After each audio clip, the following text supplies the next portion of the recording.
Hello, good morning. Whew. Wow, it's been a while since I've seen you guys. Good to see you, glad you're here. Hair update for you. It's getting thick, it's getting long. I had it in a pony this weekend. It's got a little bit of a tuft going, but it hasn't quite long enough in the back yet, so we're working on it. We're getting there, but soon. I saw a couple of you guys are doing a man bun too. I think that's cool. So that's just me though. Don't let me be the influence on you. If you do a man bun if you want to, right? And if you're not a man, you can do a woman bun if you want to. Anytime. Don't let me be the pressure on that though. Someone just complimented me today and said, "Nice COVID beard, Myles." I think I'm just a hairy man this season. Anyways, I hope you guys had a great 4th of July weekend. I was in Michigan with Nicole. We went up there to see her family and her new nephew, DJ. And we went and hung out in the lake and everything. It was really fun. Good time. Good to be away. Glad to be back, though. Back into the saddle. Here we go again. I also know today's Tuesday. Today's Tuesday, July 7th. And that means tomorrow is July 8th, Wednesday, the Nerf War. But you guys are watching this on Sunday, so I'm sure you had a blast during the Nerf War. I'm going to find out how awesome it was tomorrow. I'm sure it was great, though. I can't wait. I'm so looking forward to it. I get to work with Tom Hooper today and go dig out a bunch of lights from around the church to go put up in different spaces and get this place set up. It's going to be so cool. I can't wait. All right. Let me do a couple announcements with you right away here, and then we're going to get started on a brand new topic for the next couple weeks here. I'll talk to you about it real fast. I'm going to make this as quick as possible for you guys because I know the last couple videos have been pretty long. So my goal is to be really fast today just for you guys. So let's get it going. The first one is that the next couple Wednesday nights at the church, we're going to be here in the youth room from 6:30 to 8 o'clock. We're going to be doing a small Devo on those Wednesday nights, as well as doing online Jackbox games for those who can't make it, and in-person board games here in the building during those same times. So we had some Jenga playing last time. We had some Apples to Apples playing last time. I've got a couple games on the shelves that you can pull down, and maybe I need to bring a game with me because I saw that one of the Anderson boys brought Exploding Kittens last time, and that was a great game. So maybe I'll bring some board games from home and we can try a new one out. But come on out and hang out with everybody. If you can't make it, no big deal. I'll get you hooked up on Discord, and you can join in the online games there. People who aren't coming to the building, you guys get to play Discord first, or the Jackbox games first. I hooked you guys up first since you're not in the building. Then everyone else just fills in the slots. Discord links in the description of the video. Just head down there and use your real name to get connected on that. Otherwise, show up here. If you don't want to play a game, that's totally fine. Show up anyways. Come say hi. Hang out with some friends. And you can just chat in the corner and chill. No big deal. We'd love to just have you here. It's not a requirement that you play a game while you're here. So come on out. Love to see you. If you have any questions, let me know, and I'll let you know what the answers are. The next event that's coming up in July is on July 29th. We're going to be doing another bonfire and worship night out in the pit, out at the bowl here at Oakwood. It's from 8 to 10 o'clock p.m. The high schoolers are invited to join us as well, so we'd love to have you guys there. There's no sign up for it. Just come on out. The last one was awesome, and we had a whole bunch of people and s'mores and everything, and it's the same plan for the end of this month as well. So July 29th, 8 to 10 p.m., we'll see you there. The event right after that, so August 5th, which is 1 week after that bonfire, we're going to do an event called The Amazing Race. Some of you have seen The Amazing Race TV show, and some of you may have even competed in our first Amazing Race 2 years ago when we did it here. We're going to do it again, and it's going to be super cool. And this time it's going to be middle school racing against each other and then high school racing against each other, but they're going at the same time. So we're going to have 2 races happening at once. You're going to come out here at the church. It goes between 6:30 and 8 p.m. on August 5th. If you come just a little bit earlier than that, like 6:15-ish, I can get you started on the rules earlier, and we can start earlier. If you come at 6:30, it's no big deal. We'll just start when everyone gets here. But the sooner we get started, the better. We're also going to be ending the night, so when everyone gets back and they're done, we'll have a fire going in the fire pit at Oakwood. So you can hang out there until everyone gets back. We'll tell some stories, and then at 8, we'll end everything off. So there's no cost for the Amazing Race. You just show up. You just got to sign up online, and right now there isn't a sign up yet, but it should be up over this week. So you're watching this on Sunday, so right now on Tuesday it's not set up, but Sunday and the week beyond that, I know that's hard to understand, but from when you're watching it forward, there should be a sign up ready to go over that week. And so just go up on oakwoodnow.org, type in Amazing Race in the search bar, and you just register. There's no cost. I just need to know you're coming so I can get teams divvied up.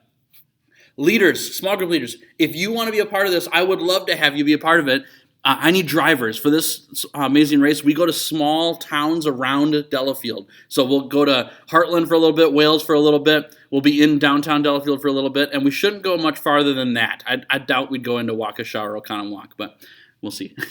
But if you're interested in being a driver for that and being in the lead for that race team of yours, please let me know ASAP that you can be a part of it, because then I can know how many teams I can have set up and how many more drivers I need to find if we have more people than that. It's a really fun event. If you have any questions about it, talk to Pat Fader. He started volunteering with us after he did the Amazing Race his first time. It was a blast. And Nate Stenholtz also drove the last time too. There were other drivers too. I just can't remember all of them off the top of my head, and that's my bad. I'm sorry. I just can't remember. But I know Pat was there, and I know Nate was there. Oh, Skip was there too. Talk to Skip, Pat, and Nate about how it went, because it was just such a fun time to have everybody driving around and doing fun little games and stuff like that. So let me know. And then there's tons more in August. Like almost every week in August, there's some event going on. So next week, I'll inform you of the next thing after the Amazing Race. Just have your calendars ready and be talking with your family about all the stuff that's going on, because there's a lot. There's a lot going on in August. It's going to be a fun month. So, all right. Today, like I said, we're going to go really quick, so I'm going to run down all of these things with you. We're going to talk through a topic about what prayer is, but not specifically like what is prayer, because you guys, if you've been in this classroom for a while, which all of you have now for at least 1 year, we talk about prayer. I mean, prayer's a big deal. We pray every week that we're here. We have topics on what prayer is and how you pray. If you don't know how to pray and stuff like that, that's cool. Let me know. We'll talk about it. I'll let you know, and I'll fill you in on everything. This week, though, I want to talk about a little bit more in depth of like stuff surrounding prayer. It'll make sense here in a second. But before we start, though, let me introduce our topic by doing a like this or that diagram, right? So on one half of the diagram, we have the word privilege, and on the other half of the diagram, we have the word right. So when I say privilege and right, they're two different things that mean two different things. So when I say like a right is something that you just always have because of who you are or because of what you are, right? You could look at the word entitlement, right? If you're a manager of a business, then you have the right to hire and fire employees, potentially, depending on where you're a manager of, right? That's a right that a manager has. A privilege is something that is like a gift almost. It's something that you're not owed, or it's not a right to have, but you're given in addition to what you already have or get or something like that. So let me give you some examples. Maybe it'll be a little bit easier here. So when I say the word recess, right, this would be something that's really good for elementary school students because they have recess. Middle school students don't really have recess anymore. But you get to see why recess is a privilege and not a right when I say recess, right? Because as a middle schooler and high schooler, there isn't recess anymore. It's not because you don't deserve it, or it's not because recess is dumb. It's because recess was a privilege as a young person to get some of the energy out of you. And now that you're older, you're able to manage that energy a little bit better, so that privilege has been taken away. Not because you're bad, but because you can manage yourself a little bit better. Recess is a privilege. Look back in your elementary school days. If you got in trouble at school, hopefully that didn't happen, but if you did, I got in trouble in school too. It happened. I lost a few recesses over my years as a elementary school student. If you got in trouble, you would go to detention after school, or maybe you would get your recess taken from you because it wasn't your right to have a recess. It was your privilege to have a recess. It was something that you got to do in addition to all the schoolwork that you had. You wasn't required by the state or by the school that you had to have a recess. They made that an option for younger students so that they could get some of their energy out. And if you got in trouble, then you had to make up what you got in trouble for over recess time because it was a privilege. Does that make sense? Okay? On the flip end, let's look at a right. So you may have heard on TV during all those cop shows or stuff like that, people say frequently, you have the right to remain silent. You may have heard that many times, right? The right to remain silent. What does that mean?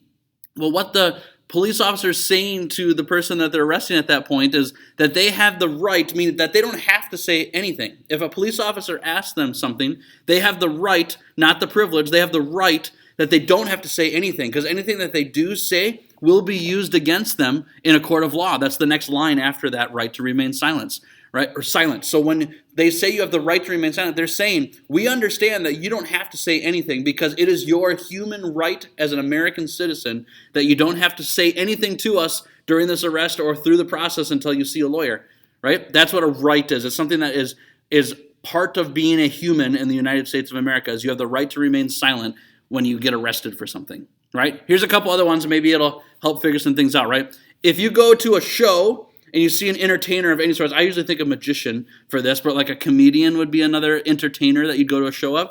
They might say at the start of their bit that it's a privilege to be with you here tonight, right? The speaker, the entertainer is saying, it wasn't my right that I had to be here.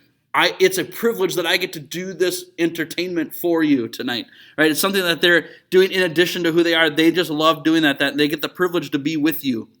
It's not that they were forced to do it. They got the privilege to do it, right? Another privilege, I got a cough. Excuse me, my bad. Breakfast is coming up. Ugh, that sounds gross. It's not coming up like that. It's just, ugh. All right, anyways. Other privileges that we have in the United States of America that may not be in other places of the world, but it's a privilege, right? It's not a right, like running water, right? Talk to the Lachlan's about running water, right? When you go to other countries in the world, they don't always have running water, and it's because we have the privilege here in the United States that running water is a part of our society. It's in every building that we go to. When you use the restroom, you can wash your hands with clean running water right in the bathroom there. If you need something to drink, you can go to a faucet and get water right when you need it, instead of having to walk a mile to go get water or carry water back every day or having a shower and access to a shower every day. That's a privilege. That's not a right. It's not something that we're owed. It's something that we get as a gift, as something that we live here. It feels like a right in the United States because it's so prevalent, but once you leave the United States, and there's other countries in the world that have it too, when you leave the country and you go somewhere that doesn't have running water, you realize pretty quick that it's a privilege that we have it because of how, it makes society, it makes things function so much quicker and easier in a lot of ways, that things are a lot healthier in that way. It's a privilege to have running water in your house. Another thing too, like having internet or Wi-Fi in your house, that's a privilege. I am from the age where we didn't have internet in my house growing up, which I know sounds weird. I'm not that much older than you guys, but I am a little bit older. When I was your age and into high school, we didn't have internet at my house. The internet that we had when I was growing up, when we finally got it, was dial-up internet, which is when you had to use like a phone cord for internet, and it was super slow. Like you couldn't watch videos at all. Like YouTube was just getting started when I was a kid, and there was no way we were watching videos at my house. It would took hours to load a video to watch. Hours. Maybe a 2 or 3 minute video took hours to load, right? As things progressed in the technology department, internet got a lot better. It's a privilege to have internet at my house. But when I was a student in college, my house didn't have internet. I would drive down to the local coffee cafe that had internet Wi-Fi for you to use, and I'd have to buy a $4 drink to use their Wi-Fi for an hour so I could do school from the cafe. Otherwise, I'd have to go down to the college during their off-class hours and go do school there. And that was a farther drive than just going to the cafe. But I couldn't do homework at my parents' house because we didn't have internet there, right? Having internet in your house is a privilege. It's not a right. It's something that is nice to have. It's a gift. It's in addition to something, but it's not a right. It's not a human necessity for you. It's something that you have a gift to have. Right? Another thing that's a privilege that we all get to experience in some ways is having a smartphone. Right? Smartphones are fairly new, actually. I didn't have a phone, like a cell phone, till I was in college. Right? And smartphones didn't even exist until I was like midway through college. That was only like 10-something years ago. 10, 15, maybe 15. No, not 15. Probably 10-ish years ago. That's when the first iPhone was made. I remember when the first iPhone came out. Because before then you had iPods, which were just touchscreen music players that had apps. And then Steve Jobs had this brilliant idea to put cell service on it, and that became the first smartphone. And then smartphones have taken off from there.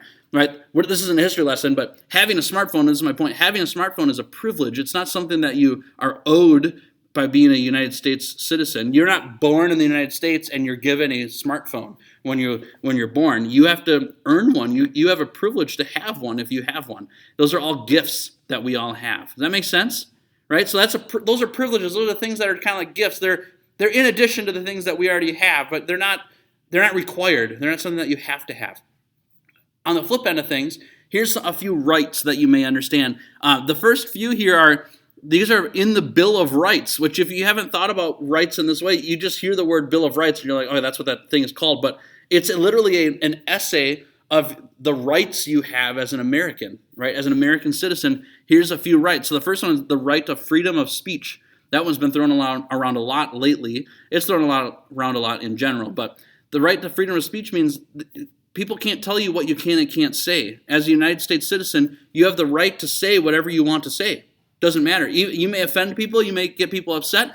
And on the flip end, if somebody says something to you that makes you upset or frightened or scared, they have the right to say that. You can't stop them from saying that, right? They have the right to speak, right? And that comes out of the history of the United States, where the place that they came from, they didn't have that right to speak. They couldn't say certain things or anything like that. The government would enforce what they would say or what they would write in newspapers and stuff like that. The United States doesn't have that. They have the right to speak of whatever they would like to speak.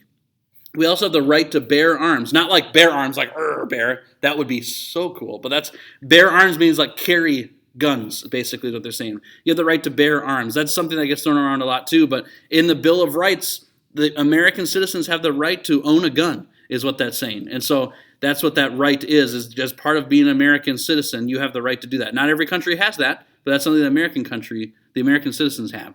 Another right is the freedom of religion, which is something we get to practice all the time. By you watching this video, you're practicing the Bill of Rights, the right of freedom of religion, in that you can practice any religion you want in the United States of America and you won't get government oppression because of it, right? In other countries, that's not true. I think of China specifically right now, to be a Christian in China is against the law, which I know sounds weird, but it is. It's against the law in China to be a Christian. If you're a Christian and you're caught with Christian stuff like a Bible, right, they will arrest you and throw you in prison. They may even have you killed because you're a Christian. It's dangerous to be a Christian in China because the government is against you. They will go and find you and take care of you, right? In the United States, it's a right for you to be able to practice whatever religion you want. So as a Christian, you have the freedom to come to church to watch a religious video and no one's going to throw you in jail because of it. They may say mean things to you because they have the right to freedom of speech, but you're not going to get oppressed by the law because of a video that you watched over for church for religious reasons, right?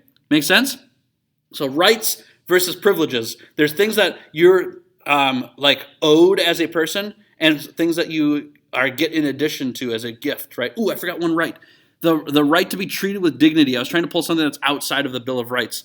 As a human right, just to be a human in the world, you have the right to be treated with dignity, meaning you have the right to be treated as a person, right? Not something less than a person. And we've seen history or over history where there were periods of time where people weren't treated with dignity, right? I think back to World War II, right? When we look at Jewish people who were put into concentration camps, it's a really, really sad, awful part of human history.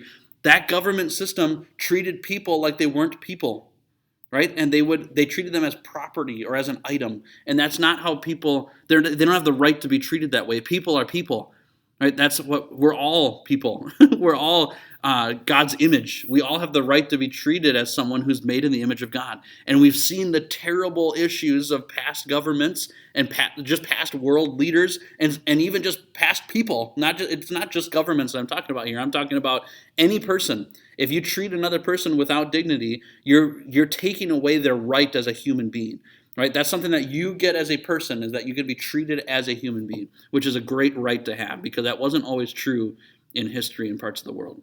Right? So right and privilege, those are those two things, right? Things that you are, things that you're entitled to, things that you're owed because of who you are, those are rights. And privileges those are gifts. Those are things on top of your rights. The things that you don't necessarily have to have it's a necessity. It's something that is on top of it. It's grace in that sense. So today I want to talk about prayer, right? Where does prayer fit on this line of right versus privilege? What is prayer in that way, right? And I think a lot of times people think that prayer is a right, that it's something that as a Christian we have the right to pray. But really, prayer is a privilege. It's a gift that we have. Prayer is something that we get to partake in because God opened the door for that to happen, right? Think of it this way. So prayer is something to be thankful for. It's not something that we're owed. It's not something that we get. It's something that we have to be thankful to God that we get to use, right? When we read the verse Philippians 4:6, it says this, Don't worry about anything. Instead, pray about everything. Tell God what you need, and then thank him for all that he's done. In other versions, it says that worry about nothing, but through prayer and petition with thanksgiving, present your request to God. Meaning, when you pray, be thankful when you pray, because it's not our right to pray. It's a privilege that we get to pray and bring things to God's footsteps for him to take care of. Right? That's a great privilege, right? Prayer is also, it's something that we shouldn't be taking for granted. Right? It's not something that we're owed. It's something that is a gift. So don't take it for granted. Let's use that gift. Right? Imagine this situation. I like to think about it like this a lot. Is imagine that you got to have access to a king, right? Or to put it in our word, like to the president. Or even, this is even better, I think, for you guys, right? Think of your favorite celebrity. Who's your favorite music singer or your video game streamer or artist, anybody, baker? Who's a really famous person that you look up to, that you admire, that you love, that you would want to meet someday? Wouldn't that be awesome if you could meet that famous person, right? Imagine if you just looked up in like their phone number online, which is not going to be there, but imagine if you could look up their phone number online and you just called that person up and you're like, hey, Kanye, I think you're awesome and I enjoy your music. I'd love to meet you. Can I just come over to your house and hang out with you? Do you think Kanye's on the end of that phone? Nope. You can't just call up Kanye whenever you want to. You can't just call up President Trump whenever you want to. He's not sitting on the phone lines talking to people. He's in the White House making decisions. There's people in front of him that field all these calls unless there's something that has to be to the president for some really important reason that would make him stop doing whatever else he's doing. Right? If you look at any famous person or big name person or some big government leader, you can't just walk up to their office one day and be like, hey man, I need to talk to you. Or hey woman, I need to talk to you. You can't just do that. You're not allowed. You don't have the right to do that. You don't even have the privilege to do that. You can't do either, right? Unless they open the door for you to meet with them. And yet, here we are with prayer, dealing with the King of the universe, the Lord of Lords, the guy in charge of everything. And he has said in Scripture multiple times, pray continuously, right? He opened the door to prayer and said, whatever you have on your mind, whatever's going on, I want to hear them. So much so that God even already knows what you need prayer for. He knows it before you say it. But he still says, I love you so much. I want you to talk to me. Because talking's a good thing. Right? God doesn't have to hear our prayers. He already knows what you need. But he asks you, please come talk to me. You have access to the King of the universe. That is a privilege. Because think about any other leader that you know or celebrity that you know. You don't have access to them. It's not because you're a terrible person. It's because they have barriers up. They have walls up for protection and other reasons that they just don't need to get involved with people of lower status in that way. But you as a person have access to the King of the universe who has the highest status above everybody, and he wants to talk to you. That is a great privilege, and we shouldn't take that for granted. It means that we should be talking to God whenever we can, because what a gift that we have, right? We should be talking about whatever's on our mind, whatever's going on, whatever we need, whatever we just want to talk about to get off our chest. We got to talk to God about it, or we get to. I'm not saying gotta because it's not a right. It's a privilege. You have the gift to pray, to talk to God, which is so cool. I think it's such a great thing to think about.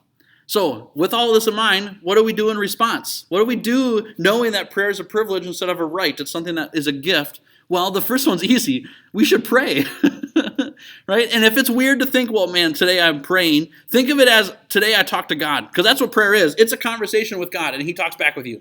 Prayer is just talking. It's a conversation. Just like I'm talking with you. Actually, this isn't even close to prayer because you're not responding back to me. I'm just blabbing at you for half an hour, right?